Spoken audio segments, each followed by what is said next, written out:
Let's start out with a prayer check. Everybody hear me? Yes, no? Maybe move it up. I guess you're not.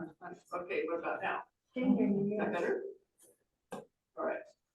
So today is the fourth in a series of 10 talks based on the principles set forth by Dr. Wayne Dyer entitled 10 Principles to Manifest with Your Mind. Dr. Dyer has a unique blend of psychology, philosophy, spirituality, and metaphysics, making his work so accessible and meaningful to so many. His intention for these 10 principles was to help us focus and get clear on our life, where we want to go, what we want to do, what we want to achieve. So far we have talked about having a mind that is open and attached to nothing. The second was you can't give away what you don't have. And last month we talked about there are no justified resentments. So today we're on the fourth principle. Don't die with your music still in you. And I have added to that living a life of purpose, because to me, the music inside of us and our purpose are all tied up together. Dr. Dyer said that there is an overarching intelligence that is a part of everything, and all of us are connected. And too many times we are afraid to listen to that inner voice, that inner intelligence, that music inside of us, and then embrace it and fold it, work it into our lives. Some might say, march to it. We all have music inside of us, especially Matt. We all have music inside of us. And Dr. Dyer asked some important questions. He said, is there a book you want to write? Is there music you want to compose? Is there a picture you want to paint? Is there a song you want to sing? Is there someplace you want to travel and explore? Is there a relationship you want to create or nurture? What is your heart whispering to you? Dr. Dyer spent much of the first 10 years in an orphanage, first 10 years of his life in an orphanage, after his father walked out, leaving his mother to raise 3 small boys. She was forced to temporarily surrender them into the foster care system. And it took just about 10 years, and she remarried and was able to get the boys back. But those 10 years in an orphanage were difficult for he and his brothers. And he speaks of his older brother, Dave, who wrote a heartfelt and healing memoir that begins in early childhood. The title of the book is From Darkness to Light, and it is filled with discoveries and insights, sorrows and triumphs. Dr. Dyer said, Dave decided not to die with his music and with this book still in him. And by writing this book, Dave activated his gift of writing he had so long suppressed. Dr. Dyer said of his childhood, I truly believe that before I came into this world, God asked me, what would you like to do in this life? And I replied, I want to teach about self-reliance. And God said, well, then we better get your butt to the orphanage. And he always made this comment lightheartedly and with a smile, because as an adult, he recognized that living in an orphanage at such a young age, when he was separated from his mother and brothers, was ultimately a very precious gift. A gift that, yes, taught him self-reliance.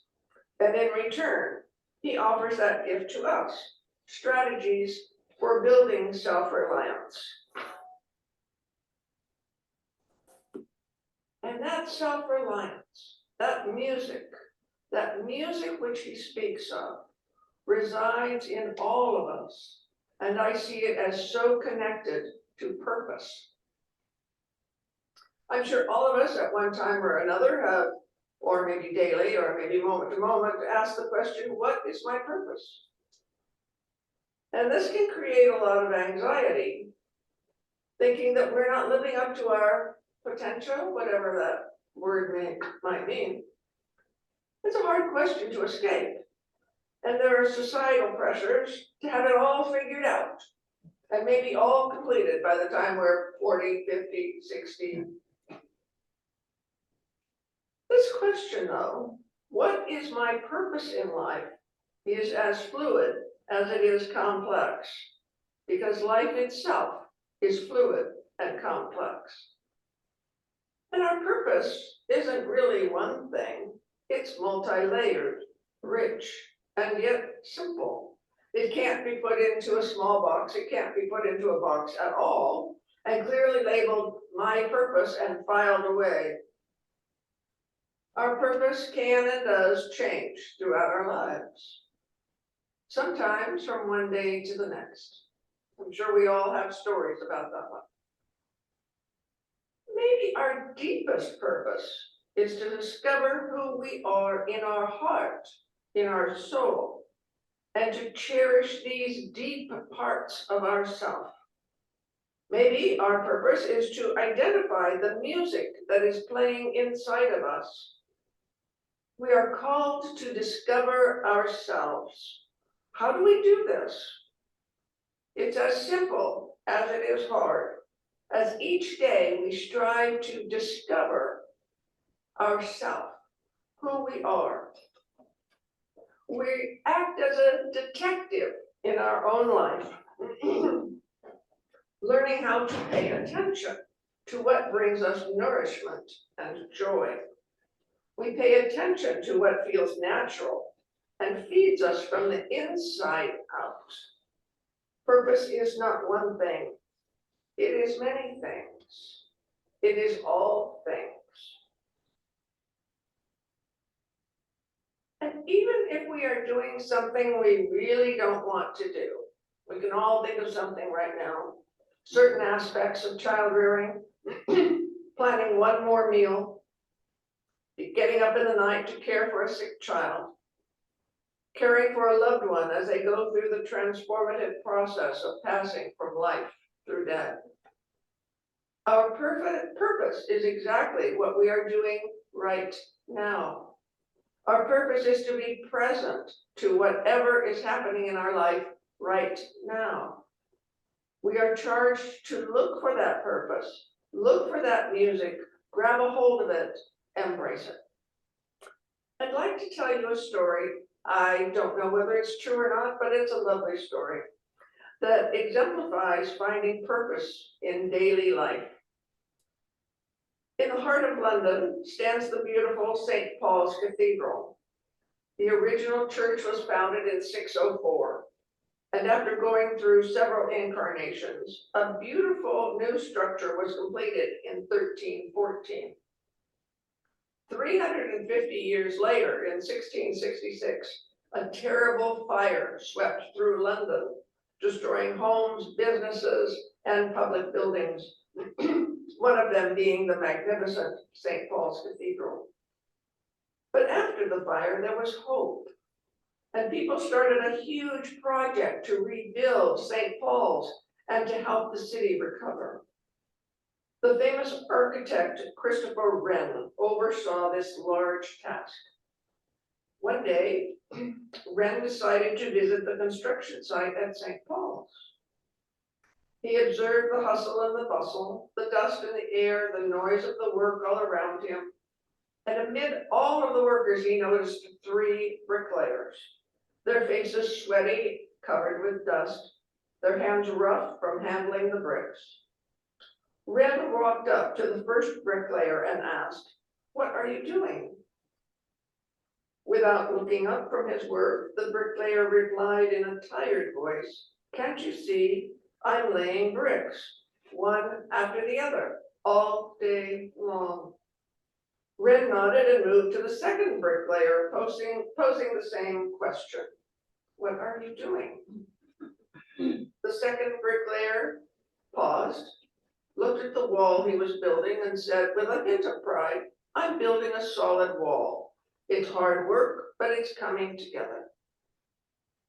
Then Ren turned to the third bricklayer asking, what are you doing?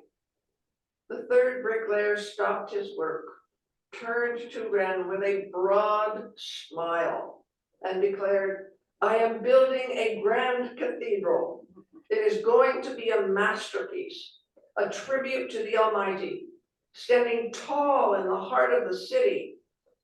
This man truly saw purpose in what he was doing, one brick at a time.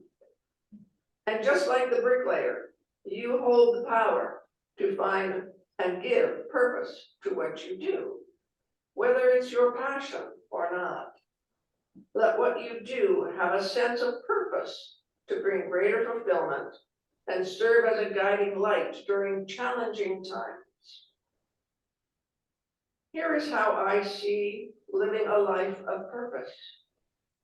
First, identify what brings you joy. Pure joy, the kind of joy that makes your soul soar and fills your heart with deep contentment. Then ask how it serves more than just you. How does it serve others? Does it help? Does it heal? Does it uplift? Does it bring joy, peace? Does it bring love to others? Purpose is something that brings us joy and also joy to others. We are all connected. When we are present in the moment, in this moment, we learn about ourselves and we're preparing for what is going to happen next, whatever that may be, because life, excuse me, is one gigantic, amazing, wonderful mystery. And in practicing being present for and within this mystery, every minute of our life means something. Every second of our life has a purpose. So today, or any day, find as much joy and magic in the little moments as you can. Even if you are having a hard day in Earth School, every moment has something that we can learn from. Every moment is here to teach us something. Every moment has something we can be grateful for if we search diligently enough. I am reminded of Fred Rogers. He made a comment about his mother. He said when he was little and there was something bad happening in the world, his mother reminded him, in times of trouble, look to the helpers. Look at the helpers who are helping. You know, there's always something to find to go, yes. And so in this time of the conflagration that's happening, we look to ourselves. We look to our neighbor to pray. We look to uphold the peace. And that becomes part of our practice. Now I have no idea where it was. Okay. You're right there. Honor the lesson. Allow life's plan to unfold within you. That is truly living with purpose. For life is multi-layered and multifaceted. We are each of us a beautiful spark of divine life. And we are not just one thing, we are so much more. We can find purpose in being a friend, a daughter, a son, a partner, a parent, a grandparent. We can find purpose in loving who we are. For you are an original creation created by God. You are beautiful, just like God created you to be. You can find purpose walking down the street with a smile on your face and sharing the smile with all you meet. Share the music of your smile. The world needs you, right where you are, simply because this is where God put you. Don't worry about limitations or time or age, for you have your own unique expression your own way of thinking and feeling. Honor all of who you are, embrace it, honor it. And enjoy the mundane. The drive to church, preparation of a meal, sweeping the sidewalk, vacuuming the carpet. Do we even have carpets anymore? Picking up pine needles, whatever you are doing, honor your connection to the Creator and connect with that inner peace. That piece of you that connects to the divine. Maybe we don't need anything more than that. Maybe we just came here to experience the gift of being alive. And that is what is truly important and our purpose, being alive. Viktor Frankl was an Austrian psychiatrist and Holocaust survivor who founded logotherapy, a school of psychotherapy that described a search for life's meaning as the central human motivational force. He experienced some of the most challenging circumstances imaginable as a prisoner in Nazi concentration camps. Every day was a fight for survival in places designed to break the human spirit. Yet he found a reason to push forward, his purpose. He was driven by a desire to live, to see his family again, and to share his experiences with the world. This purpose became his source of strength, helping him to survive the darkest of times. Frankl realized that the meaning of life can be found in every single moment that we experience, even in times of suffering and death. He passed through the darkest depths of humans' capacity for evil. And yet he didn't emerge angry, resentful, or negative, but rather encouraged, optimistic, and hopeful by what he described as man's ultimate freedom and responsibility in life to choose one's attitude in any given set of circumstances. And I'll end with this quote from Eleanor Roosevelt, another one of my heroes. The purpose of life is to live it, to taste, experience to the utmost, to reach eagerly and without fear for newer and richer experience. I love that. The purpose of life is to live it. Live it, live your life, live the music. So I'd like to just say that looking forward, I'm going to put off Dr. Dyer's principles for a couple of months. Next month, November, I will be talking on Thanksgiving Sunday on being thankful. What else? And then in December, the second Sunday of December, I'm going to bring you a talk on Mother Mary in the first person. So that should be interesting. And thank you. Enjoy this beautiful and blessed day.